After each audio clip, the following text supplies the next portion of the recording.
Hello, I'm going to do a quick video tutorial about how to do these old labels and stickers that you see on this asset that I'm using for a project. I'll show you the reference that I'm using. A few months ago I snapped these photos in the back of a plane while I was waiting to get off,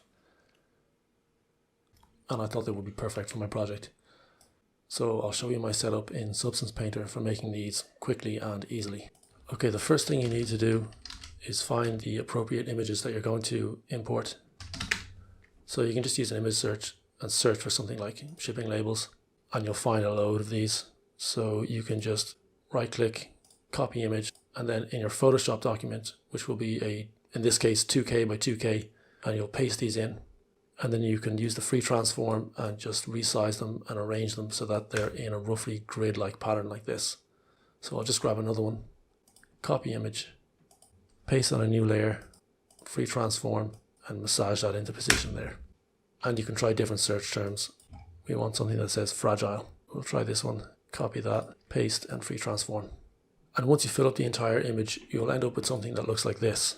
You can see all these images have been imported onto separate layers. So what you'll do is you'll save this as a JPEG in your folder. The next thing to do is to select all your layers apart from your background and merge them into one layer. And then you're going to hit Shift F5 and fill with white, and make sure you turn on preserve transparency, and that will give you a mask. And then you're going to save this in the same folder, which you can see I've already done here. So these are the two images that you'll import into Substance Painter. So you can see I've already imported these, but you would just normally go ahead and click import, add resources, and browse to the appropriate folder. So I won't do that again because I've already imported them. Okay, first of all, we'll create a fill layer. So I will call this labels backing, and it just needs a color channel and a roughness channel. The roughness will be quite high. In the base color we can put in a noisy texture. So I've put in this rust, and then I'm going to color correct that with a HSL. I'll bring down the saturation, and I'll put a levels on it and bring down the output as well. And then on top of this I'm going to create a paint layer, and this layer will have the actual color of the stickers. So I'm going to call this labels top. Okay, and now we create the masks for the layers. So I'll create a black mask and add a paint, and I'm going to call this paint block. I'll switch over to my projection brush, and I've brought in the second image that we created, which is the masks. And what I'll do is just paint in the mask, tracing around the outline of the sticker. I think I might increase the tiling of that fill layer. And then in the labels top layer, I'm going to project the other image that we had. So I'll switch back to my projection tool, and I have the first image which has all the color information, and I'll paint that in. Now you can see I've gone a little bit beyond the sticker. That doesn't matter because I'm going to create an anchor point in this mask just above the paint block layer. Let's say labels backing mask, and then in my labels top I'll create a mask. And I'll add a fill, and in that fill I'm going to put in that anchor point, and then we get a clean outline that way. Back in the labels backing layer, on top of the anchor point I'm going to put a fill, and I'm going to put some kind of grunge texture in here, and I'll set the blending mode to multiply. I'll just increase that tiling, and then I'll put a levels on top. So what this does is it's eating away the top layer of the labels, so some of the adhesive behind it is showing through.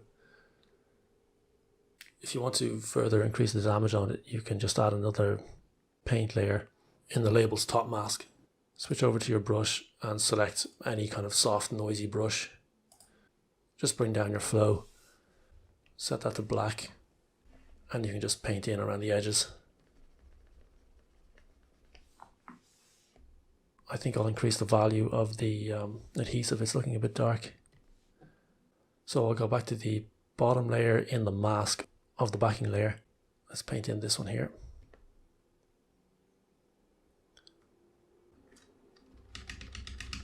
And we can erase these bits here. And then without changing our projection, we'll go up to our labels top layer and we'll paint in that color. And then we'll go into the top layer within the labels top mask and we'll paint in some negative values.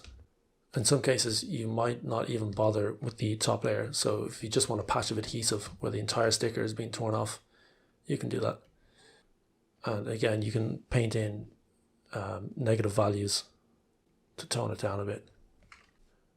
The only time you really have to be careful is if you're overlapping these.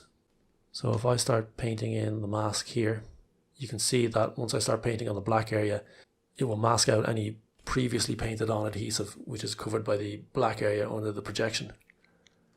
So either you can just really take your time and be quite careful, like this,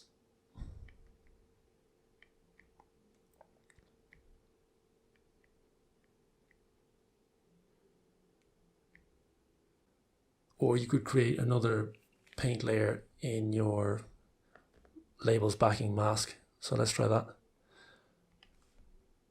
I'll call this paint block 2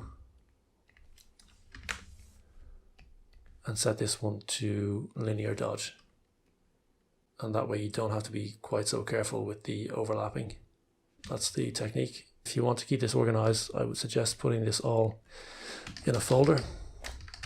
So that's how I did all of these stickers here. I did 2 versions of these to avoid repetition in the scene. You can see that these 2 are different to each other, but this one on the bottom is the same as this one over here on the right, and the one on the top is actually the same on the one which is on the very bottom here. So I just copied the entire folder, and that way I could very quickly paint in a new version. So I hope you enjoyed that and you found it useful.